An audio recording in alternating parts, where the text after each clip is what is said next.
Two well-known West Michigan businessmen making a personal pitch that may save a stretch of disputed dunes land. We're talking about the old Denison property that straddles the Kalamazoo River in Saugatuck. Today, conversationists and the city announced a plan to buy the south portion of the property for $20 million. The 171-acre property would end up in the hands of the city over 3 years, keeping this section of the shoreline free of development. To do it, they'll need state grants of $4.5 million in donations on top of the $6 million already raised. 24 Hour News 8's Tony Tagliavia live in studio with a look at the deal. Brian, the land that's part of the deal announced today is the Southland, the land south from the mouth of the Kalamazoo River down to Oval Beach. But we asked a representative owner, Aubrey McClendon, what are the plans to the north?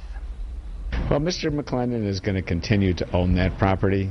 Long term, there will probably be development on that land. Aubrey McClendon still believes a zoning change on the property was illegal, says his lawyer, Stephen Neumer. Neumer says a cooperation agreement designed to prevent lawsuits over the development expired in August. So I would guess this cooperation agreement will be extended until sometime in 2010 while we continue to try to avoid litigation.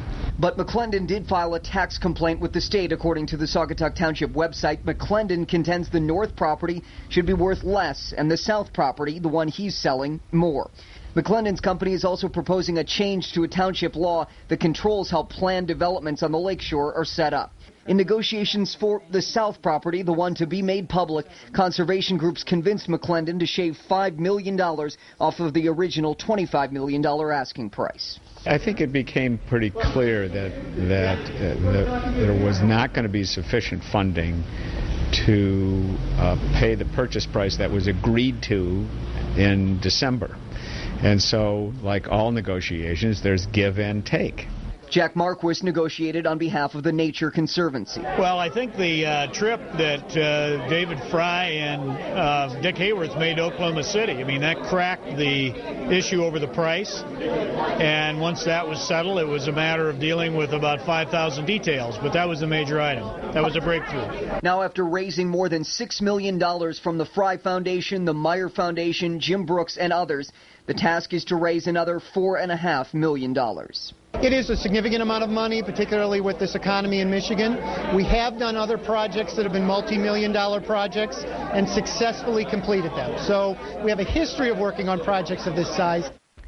The other part of the deal to make the south property public is getting more than $12 million from a state fund that is constitutionally set aside for purchasing land and development rights. The Michigan Natural Resources Trust Fund Board meets in December. The Saugatuck Township Board meets this Wednesday to discuss that law change affecting the northern piece of the property. We'll continue to stay in touch with people on all sides of the story. Susie? Thank you, Tony.